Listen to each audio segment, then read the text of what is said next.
పెళ్ళి లేకుండా కుటుంబం లేకుండా మేము ఫ్యామిలీస్తోనే ఫుల్ టైమర్స్గా పనిచేసినాం. మాకు పర్సనల్ లైఫ్ అనేది లేదు సతీష్, వ్యక్తిగత జీవితం అనేది లేదు, తర్వాత వ్యక్తిగతమైన ఆకాంక్షలు లేవు. మేమందరం కూడా ఏదో ఒక ఫ్యామిలీ బ్యాక్గ్రౌండ్తో ఉన్నవాళ్ళం. ఆ పార్టీలో వచ్చి పెద్దగా ఏదో దందాలు చేసుకొని అది చేసుకొని ఉన్నవాళ్ళు చాలామంది లేరు అసలు. అట్లా ఆ స్థాయిలో ఆలోచించేటోళ్ళు కూడా తక్కువ బీజేపీలో. అయితే వీళ్ళ పట్ల వివరించాల్సిన తీరు అవుతుందో అది ఎవరైనా అధ్యక్షుడే కావచ్చు, లేకపోతే కీలకమైన బాధ్యతలో ఉన్న వాళ్ళు ఎవరైనా కావచ్చు, వాళ్ళందరూ కూడా కొంత ఒక 17-20 ఏళ్ళు మాకంటే తక్కువ వయసు ఉన్న వాళ్ళు అన్నట్టే కదా, వాళ్ళు ఆలోచించాలి. వాళ్ళ వ్యవహార శైలి, వాళ్ళ మాట్లాడే పద్ధతి అదంతా కూడా జాగ్రత్తగా ఉండాల్సిన అవసరం ఉంది. నువ్వు కేవలం కొత్తగా వచ్చిన వాళ్ళు, లేకపోతే వాళ్ళకు అన్ని హంగులు ఉన్నాయి, వాళ్ళ హంగులు ఉన్నాయి కాబట్టి ఎన్నికల్లో పోటీ చేయనియండి, గెలవనియండి.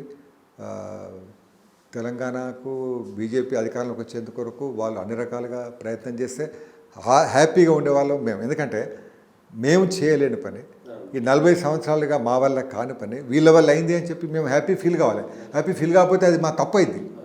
మేము కనుక హ్యాపీ ఫీల్ కాకపోతే మేము తప్పు చేసిన వాళ్ళం. కానీ మా పట్ల ఏదైతే వ్యవహార ధోరణి ఏదైతుందో అది కొంత సరిగ్గా లేదు అని ఫీల్ అయ్యేటోళ్ళు అవుతా ఉన్నారు. ఈ విషయం మీద దృష్టి పెట్టాలని చెప్పి నేను కోరుకుంటా ఉన్నాను. అందుకే అప్పుడప్పుడు కొంత బాధ కలుగుతా ఉన్నది. ఈ బాధను నేను అప్పుడప్పుడు కొంతమంది దగ్గర వ్యక్తం కూడా చేస్తూ ఉన్నాం. అది ఇది పోద్దని మేము అనుకుంటా ఉన్నాం. ఉంది తప్పకుండా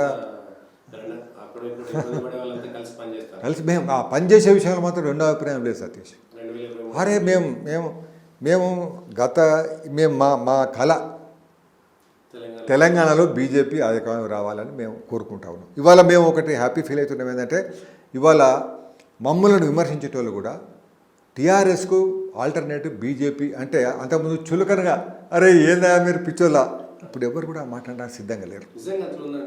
ఎస్, తెలంగాణలో మమ్మల్ని ఒక ప్రత్యామ్నాయ పార్టీ అంటే మరీ తీసిపారేయడానికి మాత్రం సిద్ధంగా లేరు. ఎస్, మీకు కూడా మీరు కానీ సరిగ్గా వ్యవహరిస్తే, సరిగ్గా మీరు కనుక ప్లాన్ చేస్తే, తర్వాత మీరు పూర్తిగా మనసు పెట్టి ఒక పద్ధతి ప్రకారంగా ప్లాన్ ఆఫ్ యాక్షన్ మీరు చేస్తే ప్రత్యామ్నాయ పార్టీగా మీరు అవుతారు. స్కోప్ ఉంది. ఎందుకంటే టీఆర్ఎస్ కాంగ్రెస్ ఎన్నడున్నా కూడా ఒక తాను ముక్కలే ఇప్పటికీ.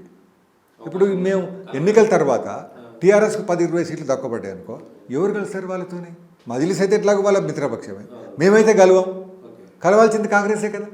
కాబట్టి ఎన్నడైనా కూడా ఇప్పుడు కాంగ్రెస్ పార్టీ కోమటిరెడ్డి వెంకటరెడ్డి గారు ఒక మాట అన్నాడు, అది కొంతవరకు అది కరెక్టే. ఎన్నడైనా కూడా కలిసే అవకాశం ఉన్న పార్టీలు ఇవి, టీఆర్ఎస్ కానీ లేకపోతే కాంగ్రెస్ కానీ. గతంలో కాంగ్రెస్ పార్టీ వాళ్ళు హోల్సేల్గా పోయినారు. మళ్ళీ రేపు పొద్దుగాల పోవద్దనేం లేదు, లేకపోతే పొత్తు పెట్టుకోవద్దనేం లేదు. మేము కాంగ్రెస్ అనేది మాత్రం ఎన్నడూ కూడా కుదరని పరిస్థితి. సో అవకాశం ఉన్నది వాళ్ళకు.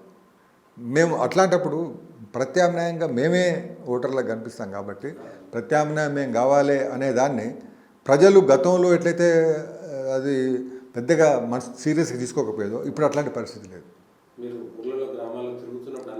ఎస్, నేను గ్రామాల్లో తిరుగుతున్నప్పుడు నాకు అనిపించింది, మేము మునుగోడు ఎన్నికల్లో ఓటమి పాలైనా కూడా గణనీయమైన సంఖ్యలో ఓట్లు వచ్చిన కారణంగా బీజేపీయే ప్రత్యామ్నాయం అనే ఒక వాతావరణం మాత్రం కొంత క్రియేట్ అయింది. దాన్ని ఇంకా మేము పెంచుకోవాలి.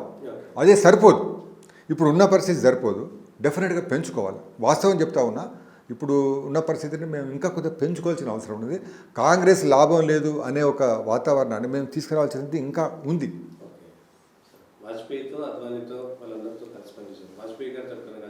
వాజ్పేయి గారితో 4 రోజులు నేను ఒకే కార్లా నాంపల్లి దగ్గర మన భోజన మార్కెట్ దగ్గర ఒక హోటల్ ఉంది. 84లో వాజ్పేయి గారు ఆ హోటల్లో బస చేసేది. వారిని స్టూడియో ఉంది కదా, ఇది ఎన్టీఆర్ స్టూడియో. ఎన్టీఆర్ గారిని బర్త్రఫ్ చేసినప్పుడు అందరినీ కూడా ఎమ్మెల్యేలు ఆ స్టూడియోలో పెట్టినారు. మేము రోజు నేను ఎమ్మెల్సీనప్పుడు నా డ్యూటీ, నేను ఎమ్మెల్యే క్వార్టర్స్ నుంచి ఆ హోటల్ దగ్గరికి పోవడం, వాజ్పేయి గారితో బ్రేక్ఫాస్ట్ చేయడం, వారిని కార్లో కూర్చోబెట్టుకొని చెప్పి మేము ఆ స్టూడియోకి తీసుకుపోవడం, మళ్ళీ సాయంత్రం ఆ స్టూడియో నుంచి మళ్ళీ హోటల్కి పోవడం. ఇది నా డ్యూటీ. రామారావు గారు, లక్ష్మణ్ గారు నాకు ఆ డ్యూటీ అప్పచెప్పినారు అప్పుడు. కాబట్టి బాగా ఇంటిమేసి ఉండే. తర్వాత బాగా చాలా తర్వాత 86, 87లో 85, 86లో 3 రోజులు వరంగల్లో యువమోర్చా మహాసభలు అయినాయి. నేను జిల్లా అధ్యక్షుడినప్పుడు 3 రోజులు బాలసముద్రంలో వాజ్పేయి గారు మా ఇంటి దగ్గరనే ఒక ఇంట్లో గెస్ట్ హౌస్ లాగా ఉండేది, ఆ ఇంట్లో ఉన్నారు.